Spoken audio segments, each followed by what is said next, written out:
आता सोफ्याच्या बॅक साईडला ही मी glass design create केली आहे. ॲक्च्युली मला ग्लास एंट्रन्समध्ये हवा होता म्हणजे डोरच्या बाजूला, बट ते टीव्ही युनिटला लुक देत नव्हता व्यवस्थित, ग्लास तिकडे व्यवस्थित प्लेस होत नव्हता. म्हणून मी हे ग्लास इथे सोफ्याच्या मागे दिलं. ग्लास का हवं होतं, जेव्हा आपण ड्रेसअप होऊन निघतो घाईमध्ये तेव्हा एकदा फायनल लुक बघायला बरं वाटतं घराच्या बाहेर निघता. म्हणून मला मिरर कंपल्सरी हवा होता. सो तिकडे मी टीव्ही युनिट देऊ नाही शकलो, म्हणून मी इथे डिझाईन केलं.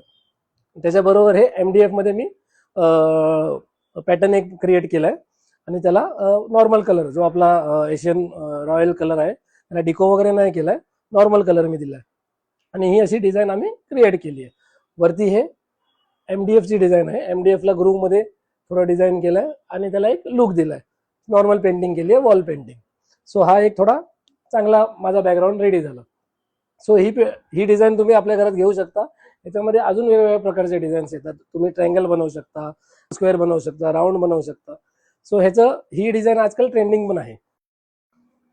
आता इथे हा मी क्रॉकरी युनिट बनवलाय. ऍक्च्युली ही किचनची वॉल होती इकडे, पण मला क्रॉकरी युनिट पाहिजे होता. डायनिंगच्या बाजूला जागा नव्हती प्रॉपर बनवायला, कुठेतरी एक क्रॉकरी युनिट प्लेस करायचं होतं. तर आम्ही काय केलं की ही वॉल तोडली, वॉल आतून क्रिएट केली आणि इथे एक निच तयार केला.